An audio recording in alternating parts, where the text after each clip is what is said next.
Why you shouldn't mix PvE and PvP builds in ESO. Intro. Mixing PvE and PvP builds in Elder Scrolls Online is one of the most common mistakes players make. Many think they can create a single build that works for both, but the reality is that PvE and PvP have completely different priorities, mechanics, and combat styles.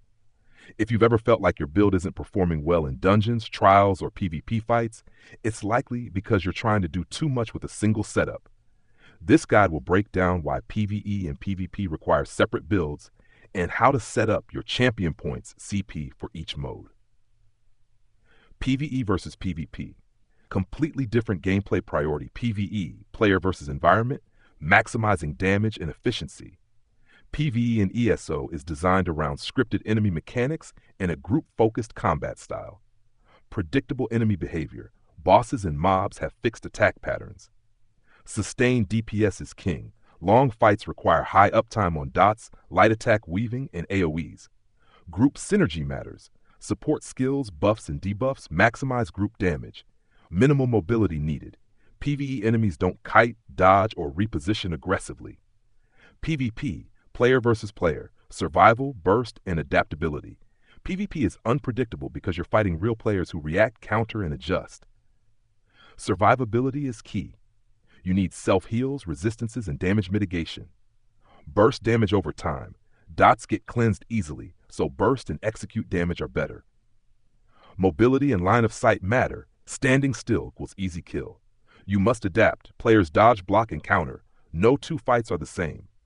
PvE gear versus PvP gear. Why you can't mix them. PvE gear, damage and group buffs. PvE sets are built for raw DPS and sustain, not survivability. High critical chance and penetration, boosts to AoE and dot damage. Maximize group buffs, major slayer, minor force, etc. Why it doesn't work in PvP. PvP has a 50% crit damage reduction, making crit-based builds weaker. Dots are easily cleansed, making sustained DPS unreliable. No defensive stats, you die fast in PvP. PvP gear, resistances, sustain, and burst. PvP sets prioritize survivability and adaptability. High resistances and damage mitigation. Burst potential for quick kills. Sustain through healing, magicka stamina recovery. Why it doesn't work in PvE. Too much defense. Not enough DPS for trials and dungeons.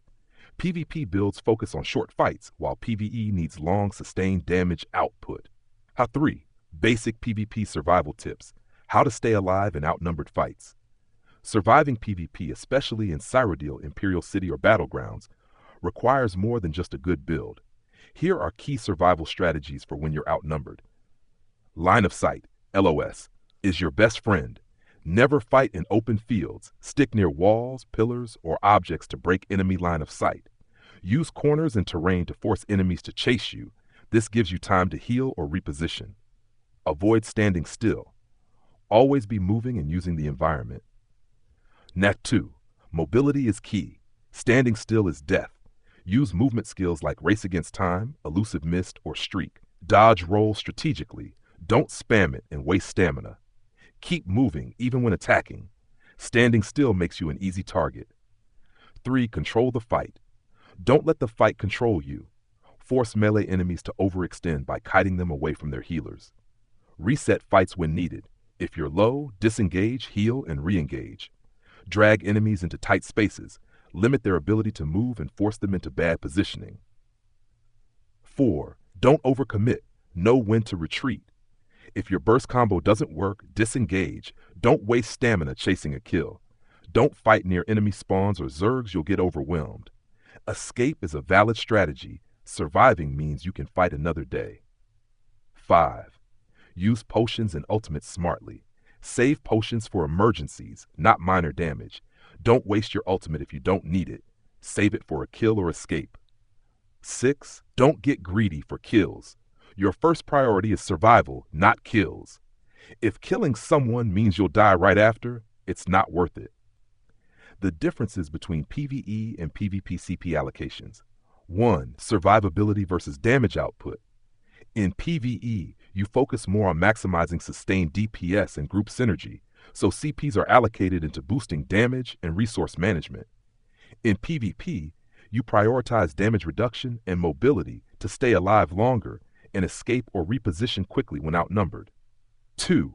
Damage focus. PvE builds rely heavily on dots and single-target damage to consistently deal damage over long fights. PvP builds focus on burst damage to kill enemies quickly before they can react, often requiring higher single-target damage and quick executes. 3. Defensive mechanisms. PvE CPs will include basic survivability, e.g. boundless vitality, fortified, but do not need high damage reduction or critical resistance.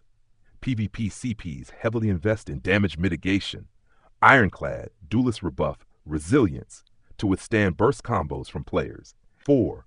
Resource management and sustain. In PvE, you often rely on recovery stats, e.g. rejuvenation to sustain long fights with multiple bosses or trash mobs. In PvP, you focus more on escape abilities and counterplay, needing high stamina regeneration, survival instincts, and movement speed for repositioning. The best solution: have separate builds. To avoid the pitfalls of mixing PvE and PvP, set up 2 separate builds. PvE build, focused on maximizing sustained DPS, resource sustain, and group synergy. PvP build, focused on survivability, burst damage, and mobility to handle unpredictable player encounters. Armory Station or Dressing Room add-ons allow for quick switching between builds, saving you time and effort without sacrificing performance. Separate builds are the best way to optimize your experience in both PvE and PvP modes.